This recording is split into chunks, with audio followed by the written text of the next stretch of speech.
नमस्कार, live India news देख रहे सभी दर्शकों का बहुत बहुत स्वागत। मैं हूं आपके साथ नेहा शर्मा। आप देख रहे हैं हमारा खास बुलेटिन भारत हरियाणा। इस बुलेटिन की शुरुआत करेंगे आज की अहम खबरों के साथ। सीएम राव सिंह सैनी की आज कई अहम बैठकें हैं, उसको लेकर जानकारी आपको देंगे। एचपीपीसी और एचडब्ल्यूपीसी की आज खास बैठक होगी।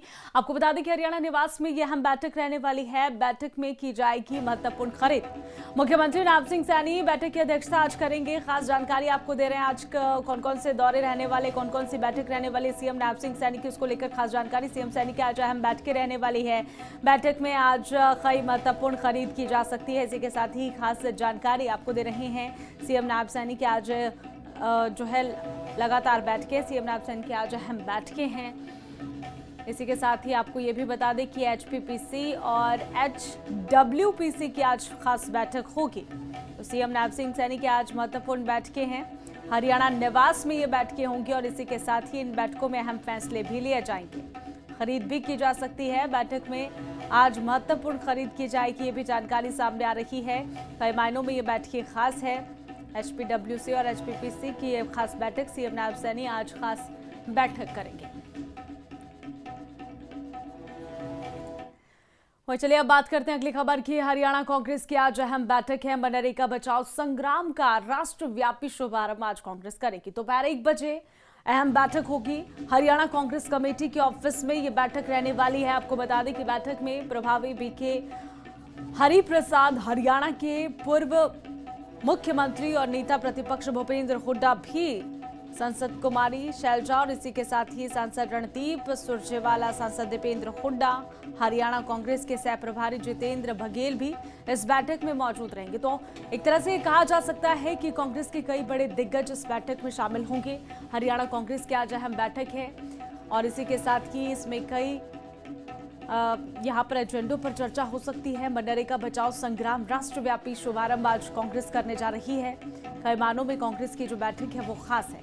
तो हरियाणा कांग्रेस की आज अहम बैठक आज दोपहर 1 बजे अहम बैठक होगी। तो हरियाणा कांग्रेस की आज बैठक है। हरियाणा कांग्रेस कमेटी के ऑफिस में ये बैठक की जाएगी। तो खास जानकारी आपको दे रहे हैं, आज कांग्रेस की मीटिंग है, खास बैठक है। कांग्रेस के कई बड़े दिग्गज इस बैठक में शामिल होंगे। इस खबर पर ज्यादा जानकारी के लिए हमारे साथ मृदुल जुड़ चुके हैं। मृदुल, क्या कुछ जानकारी है इस खबर पर?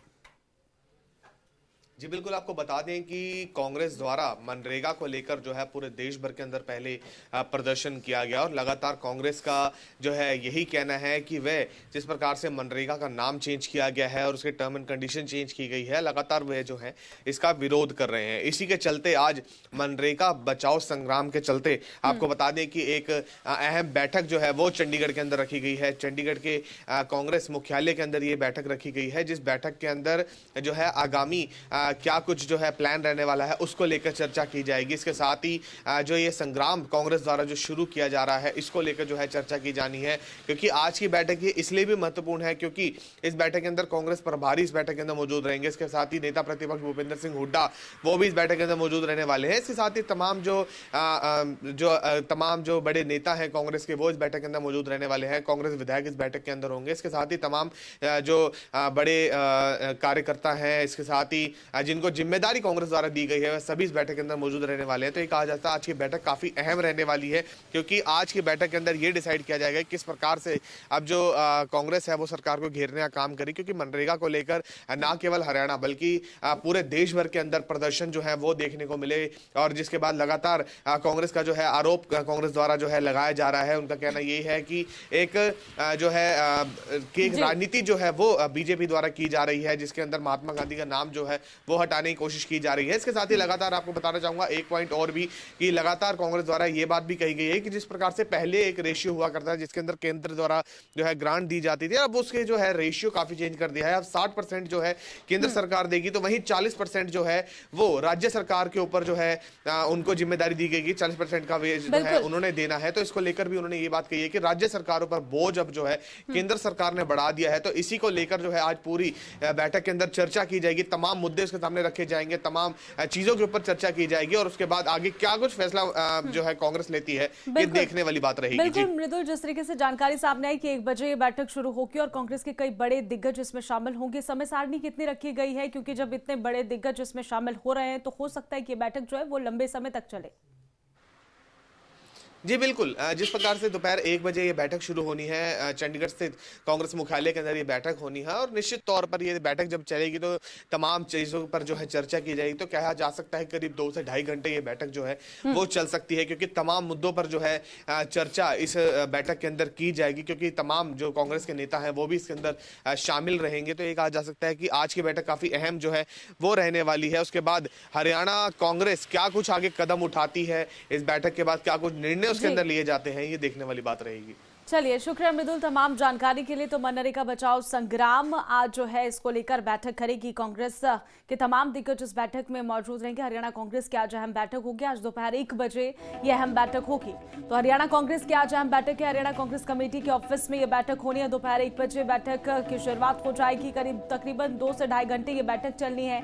बाद में देखना होगा, प्रेस कॉन्फ्रेंस की जाएगी कि क्या कुछ इस बैठक में निर्णय लिया गया, किन किन मुद्दों पर बातचीत हुई है। तो चलिए अब रुक करते हैं बड़ी खबर का। जेल से आज बाहर आएंगे राम रहीम। आपको जानकारी दे दें कि डेरा मुखी को 40 दिन की पैरोल मिल गई है। इसी के साथ ही आपको बता दें कि ऑन सोशल मर्डर केस में सजा काट रहा है राम रहीम। एक बार फिर से जेल से बाहर आया राम रहीम। तो खास जानकारी सामने आ रही है राम रहीम को लेकर। 15वीं बार पैरोल लेकर जेल से बाहर आया है राम रहीम। 40 दिन की पैरोल मिलने के बाद जो है 5 जनवरी को सुनारिया जेल से गुरमीत राम रहीम को लेने के लिए सिरसा डेरा से दोपहर तक गाड़ियों का जो काफिला है वो पहुंचेगा। कड़ी सुरक्षा के बीच राम रहीम सिरसा के लिए रवाना होगा। तो देखिए, राम रहीम इस बार उत्तर प्रदेश से बागपत के बरनावा आश्रम में नहीं जाएगा, बल्कि ये सिरसा स्थित डेरे में ही रहेगा। साथ ही ये भी जानकारी है कि राम रहीम की सुरक्षा के लिए डेरे के आसपास पुलिस कर्मियों की तैनाती भी की जाएगी। तो बड़ी खबर सामने आ रही है। जेल से एक बार फिर से बाहर आएगा राम रहीम। 15वीं बार जेल से बाहर आ रहा है राम रहीम। तो ग्राफिक्स के जरिए भी आपको जानकारी दे रहे हैं कि कब कब जेल से बाहर आया राम रहीम और अब 15वीं बार जेल से बाहर आ रहा है राम रहीम। 5 अगस्त 2025 40 दिन की पैरोल पर जेल से बाहर आया था राम रहीम। इसी के साथ ही 3 जनवरी 2026 को 40 दिन की पैरोल पर मंजूरी मिली थी, बाहर आया था। और 24 अक्टूबर 2020 की अगर बात करें तो अस्पताल में भर्ती मां से मिलने के लिए 1 दिन की पैरोल मिली थी, बाहर आया था राम रहीम। वहीं 21 मई 2021 में भी मां से मिलने के लिए 12 दिन की पैरोल पर आया था। 7 फरवरी 2022 में भी परिवार से मिलने के लिए बाहर आया था राम रहीम। जून 2022 में भी 30 दिन की पैरोल पर आया था। और 14 अक्टूबर 2022 में राम रहीम 40 दिन के लिए पैरोल पर बाहर आया था। 21 जनवरी 2023 को 40 दिन की पैरोल मिली थी। अब 15वीं बार फिर से राम रहीम जेल से बाहर आ रहा है। सुरक्षा कड़ी रहने वाली है। राम रहीम अपने डेरे पर रुकेगा, जहां पर बाहर पुलिसकर्मियों की तैनाती की गई है। आज कड़ी सुरक्षा के बीच उसे बाहर लाया जाएगा। जेल से बाहर आ रहा है राम रहीम। 15वीं बार जेल से बाहर आ रहा है राम रहीम। इस खबर पर ज्यादा जानकारी के लिए संवाददाता मोहित हमारे साथ जुड़ चुके हैं, फोन लाइन पर मौजूद है। मोहित, क्या कुछ जानकारी है? राम रहीम 15वीं बार जेल से बाहर आ रहा है, एक बार फिर से पैरोल मिल गई है। देखिए, 2 शादी और पत्रकार हत्या मामले में रोहतक सुनारिया जेल में राम रहीम बंद है और उनको अब की बात 40 दिन की पैरोल मिली है और 40 दिन ये सिरसा डेरे के लिए में रहेंगे। उसके लिए अभी तक पुलिस ने काफी मात्रा में पुलिस खड़ी हुई है और ये अभी तक शाम तक देर तक जाने की संभावना है। तो इस बार जिस तरीके से कहा जा रहा है कि यूपी नहीं जाएंगे, राम रहीम अपने डेरे पर ही रहेंगे, और कोई जानकारी है उनसे जुड़ी कि क्या कुछ? जी देखिए, पहले भी 21 और 15 दिन की पैरोल जो उन्होंने सिरसा डेरे में के लिए गए हुए थे और अब की बार भी उसको सिरसा डेरे के लिए ही परमिशन मिली है। ठीक है, और कोई कार्यक्रम है उनके इस बार जो है? संगत उनसे मिलने पहुंचेंगे, उनके चाहने वाले जो है उससे मिलने के लिए पहुंचेंगे, कोई ऐसी इन्फॉर्मेशन सामने आई है? पुलिस की भी कड़ी सुरक्षा जो है वो रहने वाली है, पुलिस का पहरा बाहर लगेगा डेरे के बाहर। और 40 दिन की पैरोल है, क्या क्या वो करेगा उसको लेकर कोई तमाम जानकारी सामने आई है? मोहित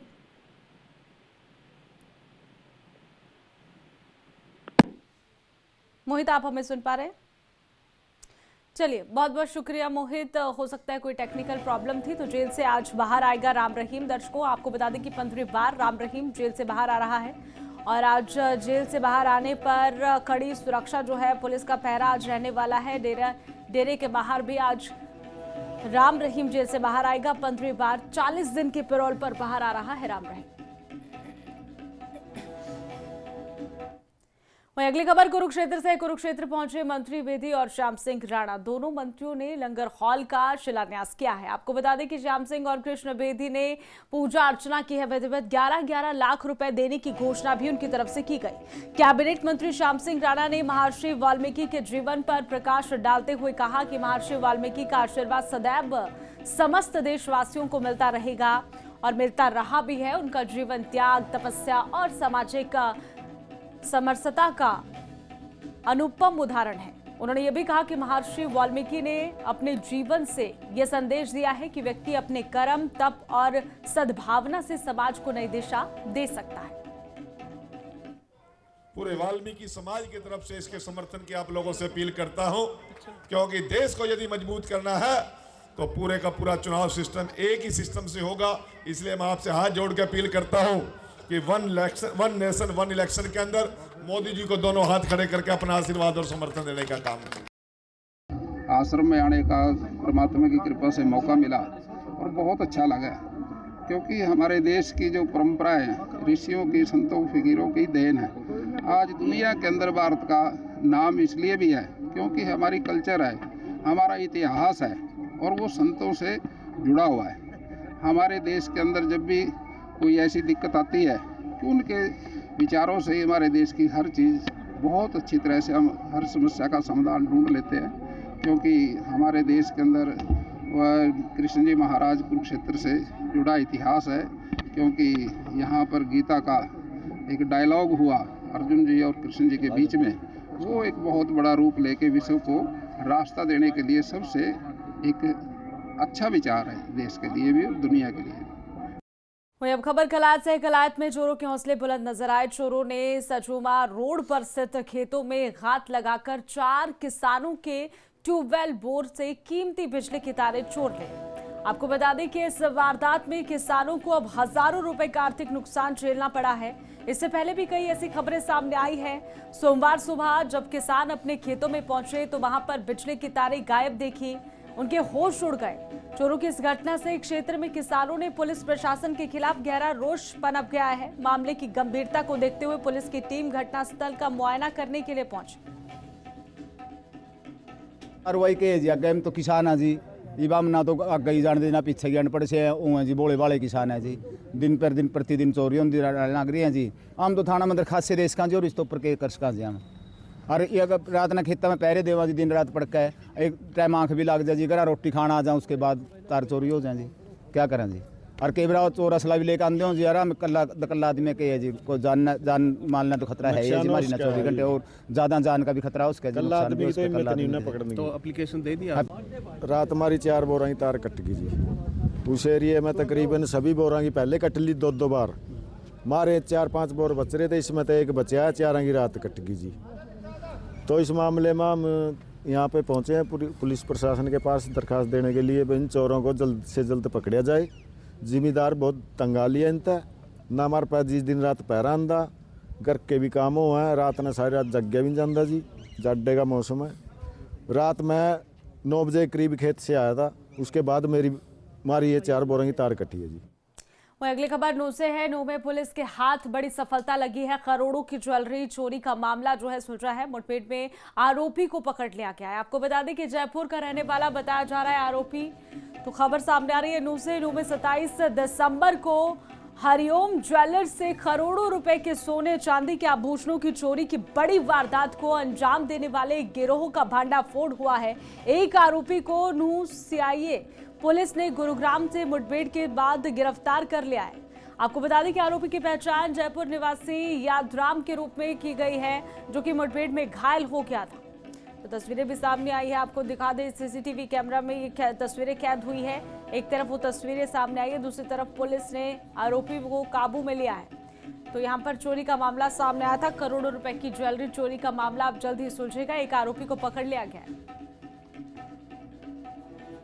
वहीं गुरुग्राम से खबर सामने आई है। गुरुग्राम में ट्रक में भीषण आग लग गई, कैबिन हुआ जलकर राख और इसी के साथ ही डिवाइडर से ये ट्रक जो है वो टकराया था। पलटा ट्रक, आग लग गई, भीषण आग लग गई। कैबिन में एकाएक आग लगी है और ये तस्वीरें भी सामने आई है। ड्राइवर कंडक्टर को जिंदा जलने से बचाया गया। बाल बाल बड़ा हादसा होते होते टला है।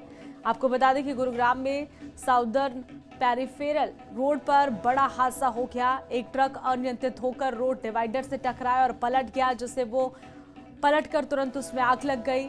आग की लपटें इतनी तेज थी कि ट्रक का जो कैबिन है वो पूरी तरह से जलकर राख हो गया। ड्राइवर कंडक्टर दोनों सुरक्षित हैं, उन्हें जलने से आसपास के लोगों ने एकाएक बचा लिया। तो चलिए अब बात करते हैं हिमाचल प्रदेश के लाहौल में चरम पर सर्दियां हैं। आपको बता दें कि कड़ाके की ठंड से जनजीवन पूरी तरह से प्रभावित हो गया है।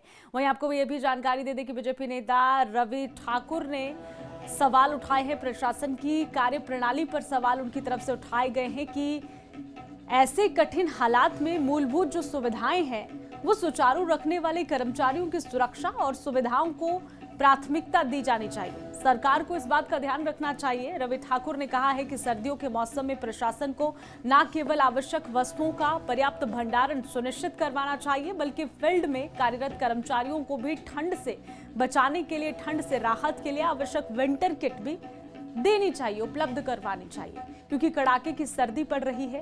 ये तस्वीरें लाहौल घाटी से सामने आई है। लाहौल स्पीति में कड़ाके की ठंड है, ऐसे में अधिकारियों की जो मूलभूत सुविधाएं हैं सर्दियों को देखते हुए वो प्रशासन को उसका ख्याल रखना चाहिए, रवि ठाकुर ने कहा।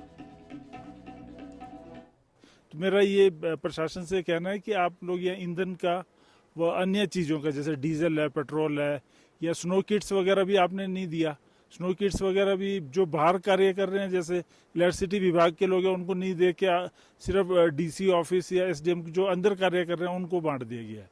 तो ये भी एक तरह से मैं समझता हूँ सही तरीका नहीं है वितरण का। तो आप देखिए इसको और सर्दियों की पूरी तैयारी कीजिए। जहाँ जहाँ राशन चाहिए राशन पूरा करें। आइस ये ब्लैक आइसिंग जहाँ जहाँ पर हो रही है तो बुलडोज़र वगैरह का वहाँ पे इंतजाम रखिए, पहले ही स्टैंड बाय होना चाहिए। और कोई हमने सर्दियों में यहाँ से अगर कोई मरीज़ है या एकदम से यहाँ इवैक्यूएशन की ज़रूरत हो तो उसके लिए स्नो क्लियरेंस वगैरह के ऊपर ध्यान दिया जाए कि जितने भी हेलीपैड्स है उसके स्नो क्लियरेंस के बैक